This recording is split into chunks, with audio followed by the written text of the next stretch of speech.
West Vancouver, we're starting to get into the swing of things, so let's get into the market update for this month. Here's your market update for the month of February. Okay, so before I get into all the numbers, let me tell you about what's going on in the market. Things are really starting to pick up.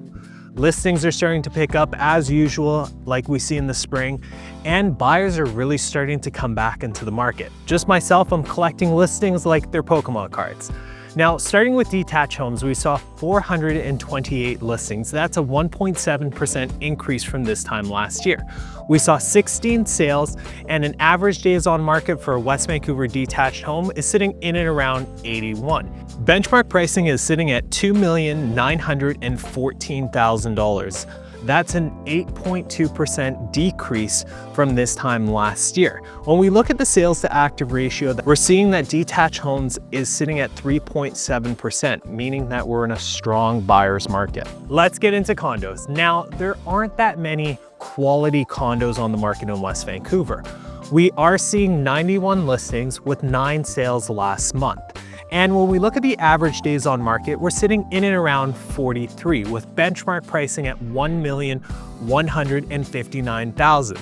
There's not much of a change from that price from this time last year. And when we look at the sales to active ratio that measures whether or not we're a buyer's market, seller's market, for condos, it's pretty balanced. All right, last but not least, townhouses. Now, we did see 31 listings with only 2 sales, and the average days on market is sitting in and around 118. Now, there's not many townhouses, so I can't really give you a benchmark price for that. When we look at the sales to active ratio for townhouses, we're sitting in and around 6.6%, meaning that we're in a buyer's market. Now, if you are thinking about getting into the market, we are seeing a lot more buyers come back to the market.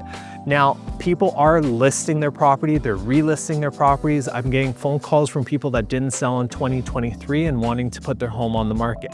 So you are starting to see a lot more inventory. If you're a seller, maybe it's better off putting your home on the market now instead of waiting a couple extra months. And if you're a buyer, I would say start looking now, start seeing what's out there so you get a gauge of the market. My name's Anthony Trinetti, and if you have any questions, reach out. And remember, when you're ready, call Trinetti.